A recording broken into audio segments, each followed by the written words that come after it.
Hey guys, this is Eric Weingart with Weingart Racing. It is Saturday, so it's an update video day. So this is where I tell kind of some of the newer stuff that's coming up and future projects, dyno things, that sort of stuff. Obviously, it's a pretty big news in this one. Before I begin that, I'm going to go ahead and start by saying I don't pour cast iron heads. I always put it at the end of the video, and I've had several people now call me like, man, I watch all your videos. I love your videos. I've got a set of 781 heads. Can you port those? So I always usually ask, so you've watched all my videos. What's the last one you watched? I always ask that one because some of the older ones I didn't put that on there. And they're like, yeah, I just watched this one here. I'm like, did you watch it all the way to the end? No, I didn't make it to the end. So I realized my error. Because at the end of every video I've said I don't port cast iron heads. So I think I had 4 this week. But anyway, I don't port cast iron heads. And a couple other notes just to make things easier for you guys. If you message me on Facebook, my just regular Facebook page, my personal one, I usually don't respond unless I actually really know you, because I don't want business stuff getting on there. So you're like, well, I tried to go to your business one and leave a message, but no one ever responds. The reason for that is that got hacked in July, and I can't get into it. So it's still there, and nobody's responding because no one can get in. Like, the whole thing's locked. And trust me, I've tried and failed multiple times to get into it. Probably should create a whole new one, but I haven't. So if you're leaving a message on the Weingart Racing LLC Facebook page, no one's answering that because it got hacked. So you're like, well, how else do I get a hold of you? Well, it's weird because in almost every video, I also put my email in the description. Or you could just Google Weingart Racing and you would find an email. Email, that's the way to do it. So obviously you can call, but if I'm busy, I don't answer. And also, if you're asking me a technical question about something that I did not sell you, I will probably just start working while you're talking to me on the phone. It may sound rude, but really you're not a customer. You're just asking for technical help, which I don't mind giving, in an email. So, I know, kind of weird way to start a video, but there you go. Let's get to this, because this is kind of exciting. So this came in. This is a Vortex Supercharger. This is their V1 TI trim, which I'll do a whole separate video on this. But this had come in, and I've been really excited to talk about this because this isn't for the S10. The S10's got a torque storm on it. This is for dyno mule testing. So here's the plan for this. For those that are unfamiliar with the channel and you're just watching this videos for the first time, you're like, what a dick in those first 2 minutes. But what I do is I've got a bunch of different different engines I use for dyno testing. I've got a big block Chevy 540 that I use for dyno testing and a small block Chevy used for dyno testing. And here shortly, I'll have an LS 408 to use for dyno testing. And one of the things that's often said between the small block and the LS is that the LS is superior. So I'm gonna find that out, because the LS was built using the same camshaft specs, about the same compression ratio. The only thing that really is different is obviously it's got a better cylinder heads because LS3 heads are aftermarket as well.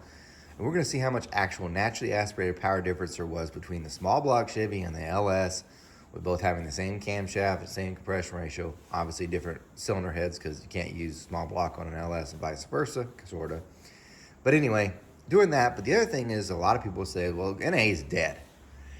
And I don't disagree with that entirely. The NA people are becoming far more, they're becoming more rare, because most people, let's face it, are just using power adder. And I don't even know necessarily they're doing centrifugal ones, although I love centrifugal superchargers. They're doing more turbo stuff. But one of the things that's often says, well, LS is superior to boost.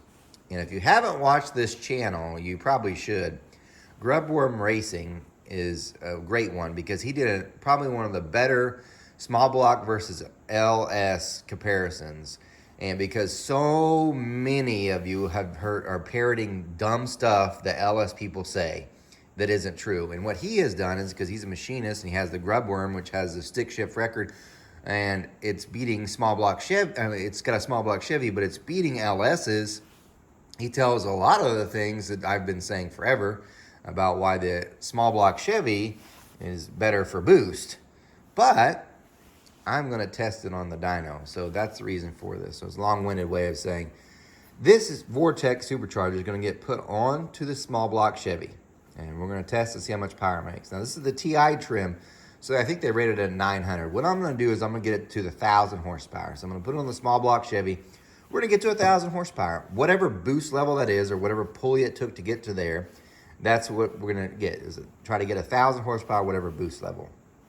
Then when the LS gets done, of course we'll dyno and NA and we'll compare them. Then at the same boost level with this same supercharger, we're gonna test that again. So we'll have the small block and the LS tested at the same boost levels. We're not gonna do like the other tests do, where one has a lot less boost and the other one has a lot more boost, but look, they made more power. No, we're gonna test them at the same boost levels. So if it takes, I'm just hypothetically, if this took 5 pounds of boost to make 1,000 horsepower on a small block Chevy, we're gonna do 5 pounds of boost on the LS. Then, let's say, because I have a feeling this is gonna happen, one of them is going to make more power at the 5 pounds of boost. So one of them is gonna make more, back up again. They're both gonna get to 1,000 horsepower. And so that's the goal. Whichever one did it with the less boost, I'm gonna make it raise up to the same boost. So I probably confused you, but I'm gonna get the LS and the small block Chevy to 1,000 horsepower using this supercharger. Then I'm gonna get them both to have the same boost at each engine. So if the small block Chevy had 5, the LS is gonna have 5, and we'll see which one made more. Now, obviously, I think one of them is gonna make more power than the other one. So at that point, let's say the LS makes 1,000 horsepower at 5 pounds of boost, but it took 8 pounds for the small block Chevy to make 1,000 horsepower. Then what I'm gonna do is I'm gonna raise up the LS to 8 pounds of boost, or whatever it takes. We're gonna get them to the same boost level. So not only then will we know, well, how much easier was to make power with the LS versus the small block Chevy, as far as how much less boost one took than the other, but also how much more power does it make when they make the same boost. So long-winded way of saying that. And that's the reason for this testing. So that'd be really interesting. Vortex sent me the supercharger brackets for both the LS and the small block Chevy. It does take some modification. I will warn you on that. So it's gonna, which I'll share in the videos as well as I'm putting this thing together. But that'll be neat. So we're gonna see which one actually makes more power on boost. So, and which one responds more to boost. So we'll have that answer for you hopefully soon. I say hopefully because everything takes time. So for instance, if you're wondering, well, what's the next dyno stuff you're even gonna do? It's gonna be this. The small block Chevy has been ran, I think we have 256 dyno pulls on it right now. The next time it goes to the dyno, these heads are gonna be on it. These are a set of AFR 227 competition ported heads. I'm gonna take off my ProMax 235 CNC heads. I'm gonna put these on and dyno it. That's the plan. So whoop, just switch. And I'm gonna test the 2 different tunnel rams, the Pro Dominator and the Street Ram. Also a Dominator intake, the 2970. And then I think I'll probably throw in at least one 4150 and maybe put the dual plane back on as well. And also the tri-Y headers. Then, and this is the next big thing, that session's going to be done. We'll be done with that engine, that 406 for that session.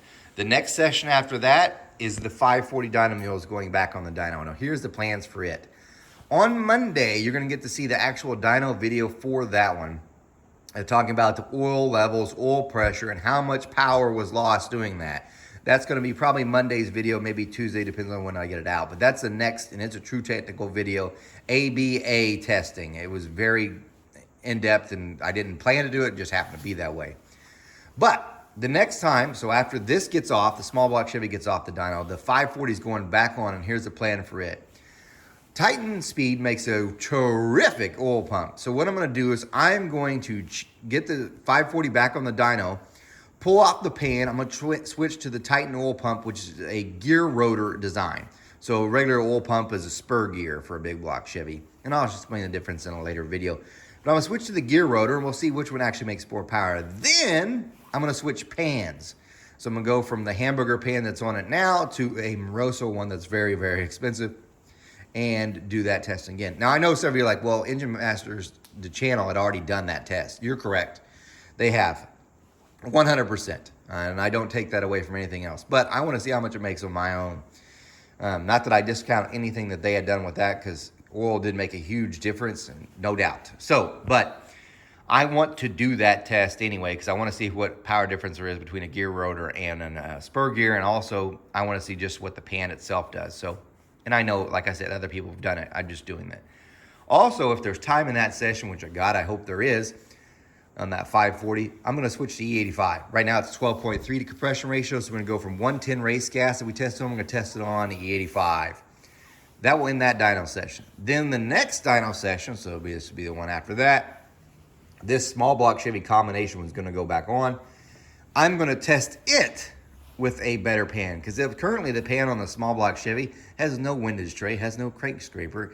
That's it. So what I'm going to do is I'm going to put a better pump on it, hopefully a Titan as well, and then also put a better Moroso pan on, dyno it that way. And the reason for that is this supercharger takes a drain back. So regardless, the pan's got to come off anyway, so I can put a drain back to the oil pan.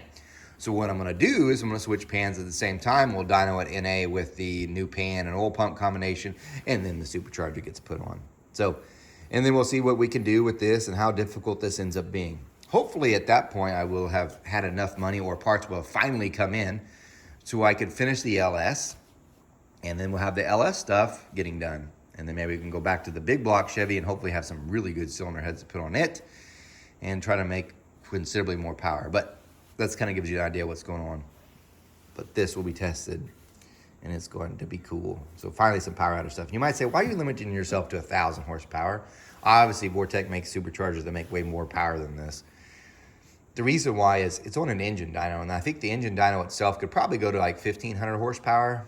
That's what they're kind of rated for. And not that I couldn't push the engine that far, but it's also hard on the dyno.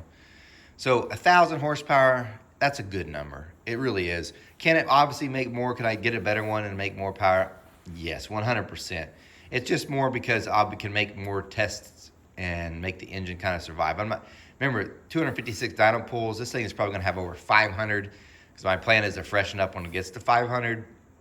But I'm just going to go to 1,000 horsepower. So that's about where I feel comfortable with just ease of maintenance and stuff. Obviously, they can make more. Same with the LS. And you're like, well, will you ever turn them up? I don't know. Maybe. Probably. Let's just be honest. Probably. I'm probably going to wick it way up at some point. But 1,000 seems like a good number. And the other thing about it is, too, is I really like this stuff, and I like to make more power with it. But I'm also, if I could get enough, this sounds completely stupid. This is one of the dumb projects I had in mind, too. I'm just going to find like an engine, like a 406 or something, and try to get some better pistons put in it. And I've got a set of twin turbos right now, and I want to see how much power it takes before it actually breaks, which you're going to do a brake test. That's just for the internet glory. Kind of, because I want to see what fails first. So if I put like a good rod and crank in it, we'll see if the block actually breaks, the stock 400 block on a small block Chevy, because everybody says that they do.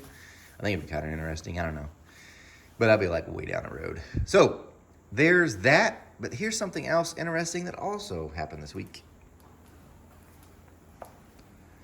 A customer had given me this intake, and he said, hey, you can give this away as a giveaway on your channel. So what I may do is I might port this manifold. This is a Speedmaster / Procom. It's a rectangular port intake. I might try porting this and throwing it on my dyno mule, the 540 dyno mule, and then giving away if you buy one of my son's shirt. Speaking of which, this car is a disaster because I was working on it yesterday, but I did change the name because someone pointed out in the comments, and they are correct. There was a famous street racer that has his car's name Student Driver. So, yeah, the shirt design itself got changed, just the name. So Bishop came up with the name Seriously Wrong. So now the car's name's Seriously Wrong and not Student Driver, because evidently someone else had one, which is fine. So the shirts are being made now, and I can't wait to do those, but I'll probably do like a ported intake. You buy a shirt, you get in there doing this. The money goes for his car to make his car better, which is making some progress. Speaking of another dyno project is this. This is that Gen 3 Hemi. It's finally on an engine stand. For those that are wondering, by the way, these back bolts are 3/8. They're not metric. It kind of shocked me. A little bit of blown away. I would have thought everything on here would be metric. But anyway, this itself was also going to get a different camshaft. Some people are like, why are you doing the BTR camshaft? Because they work piston to valve. Who knows? I might use flying right. I don't know. I don't have any parts for this, and this is such a farther away project, as you can clearly tell with the other dyno stuff. This one was pulling the heads off. Got to check and figure out what the problem is. Changing camshaft, and then probably obviously springs and stuff and different intake, and make as much power. One thing someone pointed out, and they're correct, I thought I could just bolt on like a Holley high ram, 2 carburetors, and I could run the MSD box, but this is a 21 Hemi. And several people have said that there's no MSD box that works with it, or you can't, which would really, really suck. I haven't done any more investigation in it because I really don't know anything about the electronics on this at all. God, I hope they're wrong, because that really will suck. It's gonna not be a happy day. I'll be mad at myself on that deal, because then I have to figure out something totally different, or just buy a Terminator deal, which is like $1,800. I don't even want to spend that much money on a Holley system. No offense, it's really remember that's just the box and wiring harness. And still, if I did this, I'd have to change the injectors. I'm not running that intake, a different throttle body, because I don't know even how the throttle by wire stuff even works, and it's small. So yeah, a lot. The other thought is, well, I'll just get an ATI one with the magnets in it and just do a crank trigger, although I have no idea how they even mount these on here. I don't know. But anyway, if someone's got a thought on that, let me know, because I have no experience with these Hemis, clearly. But that's another project that's later on. So there's kind of the updates. That's where I'm going to leave the technical part of the video. For those that don't know, I usually talk about my son and brag about him, so that's what's coming next. So this will end all the technical stuff. Hopefully you guys got something out of it. Thanks for watching. So just to reiterate, technical part's over. This is just dad being a dad, I guess. So this is huge. My son, he swims obviously for Broken Arrow, and he swims for Swim Tulsa in the club team. Broken Arrow is the high school team that he did.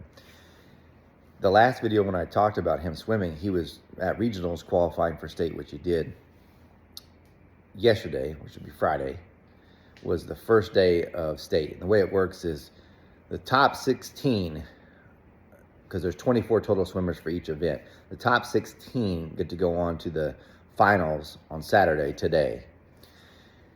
If you're the top 8 from prelims, you're in A final. The 9 through 16 are in the B final. The top 8 will get a medal. One of the things Bishop wanted the most was obviously to beat his time. He always wants to beat his time, but he really wanted a medal. It's very, very tough. I'm not going to lie. So just to recap what happened yesterday. So it's prelims, and he's in 2 relays, and he's in 2 individual events.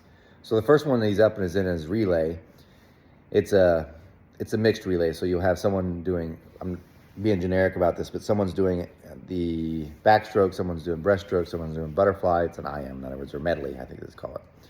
Anyway, his is the last stroke. It's the freestyle. The kid's on it. He does fantastic. It's a 50. He did a 23.69. He has never done a 23, ever. So he's a second faster than he was 2 weeks ago in regionals in a 50. He's never done that. I mean, never. Sad part is it wasn't good enough. That relay ended up finishing 10th, so they didn't make the podium. So they didn't make the top 8, no medal for them. Don't get to go on the finals. I think today it's swim again, but all they're doing is running for 9. So he was a little bummed on that. The next one's 100. He's so, he's good at it, but for whatever reason here, he's just been getting a bad deal with it. Anyway, his 100, he qualified with a 52.30. He finished with a 52.31, so he was 100th slower. So it's not a big deal, but I thought he would have dropped some time because of how good he looked in the relay that he just did. He just didn't. Now here's odd. He gained 100th of a second, but he ended up finishing. He qualified, I think, 20th, and he finished 19th. So he didn't even make the finals at all in the 100. So he was a little bummed out on that, but not too disheartened, because the next event right after that, so he has less than 16 minutes, 500. And as you know, he's a distance swimmer. He's a much better distance swimmer. So at regionals, he had done a 5:15 for the 500. That's the fastest he had ever gone. There were like 5 kids that were 5:15. Remember, again, the top 16 go on to finals. Top 8 are getting a medal, and they're going to be in the A final. He swam his tail off. Not even going to lie. That boy was on fire. So it did as fast as he'd ever gone, because one of the goals he had, obviously, was to make the finals and make A finals and get a medal. But really one of them, and this is going to be a weird one, he wanted to beat the time of his Swim Tulsa coach. Her name is Lynn. And when she was swimming collegiately, she'd done a 5:05. So his goal was to beat that time. He did a 5:04.48. That means in 2 weeks, he knocked off 11 seconds. He's going on the finals. So today, he's going to get to swim individually for that. The catch is, even though he knocks off 11 seconds, he came in qualified 12th. The preliminary, after running the race, he's now 13th. So you knock off 11 seconds and you move down one spot. The point being is everybody got faster. And quite honestly, if I looked at the times from last year versus this year, his time would have been way up. This class that's swimming this year is so much faster. Just to give you an idea, to be in the top 8, in other words, to get a medal, you had to be in the 4s. Because a 5-minute flat was the 9th place. So, and he's 5:04. So, I think next year, if he keeps swimming hard, he can get in there. He can get in the 4s, and he'll probably make the A final. But as it is right now, he's in the B final. He's swimming for 9th. But that's not, don't be too hard on him. Remember, he's not necessarily after the medal. He's after beating times. His goal is to get under 5. It's always been that. But he wanted to beat Lynn, and he'd been having a hard time when he finally did that. But he wants to be underneath 5. But it's a hell of a run. Just to give you an idea, he's done his 200 freestyle. He had almost the same 200 time in the 500 that he did his best 200 time. So he's just swimming his tail off. Now for the bad news. So he gets done doing that. He was super happy. So even though he saw 5:04.48, he's celebrating in the water. He was just happy. Even though he was like, he knew, even though he finished like I think 4th in the heat. So and there's 3 heats. So he kind of figured he wasn't going to be in the A final. So I know you're thinking, wow, he must have been bummed. No, he was super happy about that, right? The next event is the relay. I got to fix my collar. I can't believe it's like this. It's the final relay. It's the 4x400 relay. So everybody has to swim 100. He's the first leg off. And this one, I felt so bad for him. He takes off on the lead. He gets to the end and misses the wall on the turn. And here's what I mean. It doesn't mean he got him DQ. Don't think that. He didn't necessarily miss the wall. When he started his turn, as he got close to the wall, he was too far away from the wall. So yes, he touched the wall, so it's legal, but he wasn't close enough to get a push off of the wall. So you could just see it. I mean, he's just flying. He's with all the boys. It's looking great. Goes to the wall, and now they're pulling away, and now he's in the catch-up mode, and he's trying his hardest, but he's probably a body length behind him. He ended up swimming a 53.94, or 53, yeah, it might have been 53.84 or something like that. I think it was 84. His best he's ever done on that was like a 52.41, so second off of his best, but his qualifying from the regionals, he only did a 53.74, so he's only like 0.3 worse, to 0.2 worse or something than what he had done before, and this time he had missed the wall. But he totally beat himself up because the next swimmers get in, they're doing their best, and after it's done, they touch the wall. The relay touches the wall because he really thought this was the best chance for him to get in the top 8 to get a medal. They touched the wall. They still did 0.4 faster than they did in regionals. So it's 0.4 faster than they did qualifying, but it wasn't good enough. They finished 10th. So they're going to be swimming a day in the finals, but not to get a medal. Now you're like, well, what if they're faster than 8? No matter how fast they go, even if they're faster than number 8, they cannot get 8th place. He was beating himself up so bad. So bad. Even though the rest of the swim had been great because he'd messed it up for his team. He was taking it hard. I'm not going to lie, hard. And I tried to give him his space and whatnot, but I felt bad for him and everything. But I went and looked at the times. If every one of them, I looked at their best times that they had. If every single one of the relay swimmers had swam their best time, they still were 2 seconds off from making 8th. There's no way. There's nothing he did, and I couldn't get this through to him. He just simply sees that I could have made it up. But he'd had to have the best swim he's ever had in his life to make it up. There simply was no way. They might have moved up to 9th, but they weren't moving up into 8th. But in his mind, he could have done it. He could have made it up, and he was the reason. So I felt horrible for him for that. It it sucks because he had such a great swim otherwise. I mean, personal best in his 500. I mean, his best 50 ever. And he just, that very end thing just sucks. So today he's in finals. I'm getting ready to go get ready for that myself so I can go wait in the cold so I can get in to go watch him swim. But I feel so bad for him beating himself up on that. And there's, as a parent, if you're watching this, you understand. There's nothing we could say. Because there's nothing when your dad said anything that you could make a difference. It's just all on you.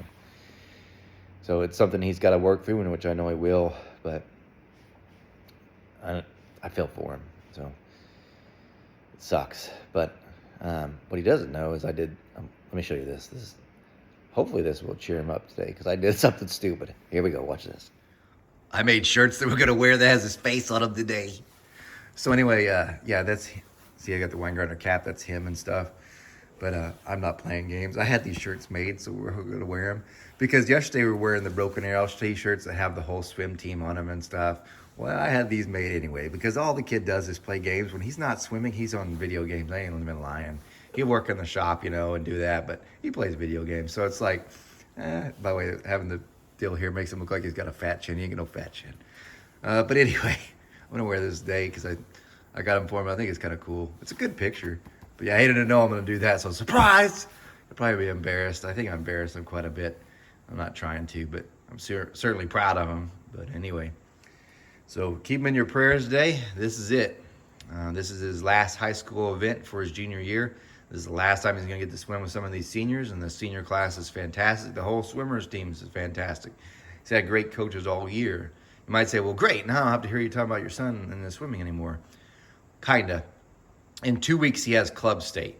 So this is high school state, what he's doing today. It's easier and harder that in 2 weeks he'll be in Bartlesville at club state. That's where the best of the best swim. He has no illusions of making finals on that, not even B finals, because in high school, you can only swim 2 individual events. In the club, you can swim 6 or more, actually. You can swim as many as you want, as long as you have a qualifying time, which he does in all the stuff, but so does a lot of other people. So very, very, very fast people will be there. And he will probably do his best ever there as well, but that's in 2 weeks in March, the 1st of March. And then he's off, so you're going to get a little break. After that one's done, I think he gets like 2 weeks off and then completely from swimming. And then they start just doing training, and then they go into long course. But that won't have any events, I don't think, until late April and one in May. And then they'll have a few through June, and then the big one in July. And then they're off and again, and then this starts. But yeah, there we go. So keep him in your thoughts and prayers. I'm really proud of him. I know he's got me in him and beats himself up when other people don't do as good because it's something you've done. And sometimes you just can't be perfect all the time. And that's a burden we all have to live with sometimes. But anyway, guys, thanks for watching. Remember, I don't pour cast iron heads. And you guys, take care.